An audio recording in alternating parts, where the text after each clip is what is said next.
Huli kamang pag-araro ng isang closed van sa 3 babae sa Quezon City. Patay ang isa sa kanila na isang senior citizen. Balita hatid ni James Agustin.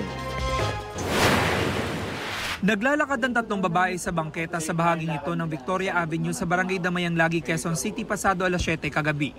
Masdan ng isang closed van na dumaraan sa kalsada.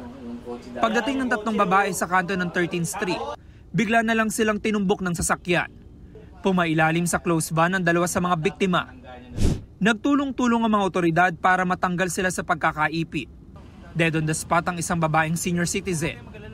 Isinugod naman sa ospital ang 2 niyang kasamahan. Inoobserbahan pa ang kanilang kalagayan. Hindi ko alam na huli na rin yakap po. Naglalakad nga po, galing nga po doon, tapos pauwi na po.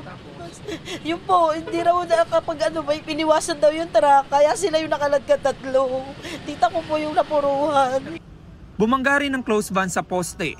Damay pati ang nakaparadang SUV sa gilid ng kalsada. Ang 43 taong gulang na driver ng closed van, itinurn over ng mga taga-barangay sa QCPD Traffic Sector 4. Tumanggi siya magbigay ng pahayag.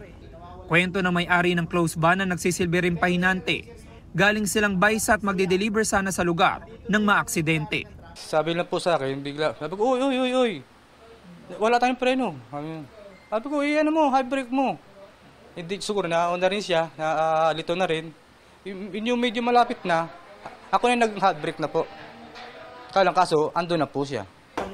Humingi siya ng paumanhin sa mga kaanak ng mga biktima. Siya na po kayo talagang disgrasya, hindi natin kagustong po natin po yan. Talagang wala tayong magagawa po. Kahit po ako, nangangatog din po ako eh. Patuloy ang investigasyon ng mga otoridad. James Agustin, nagbabalita para sa GMA Integrated News.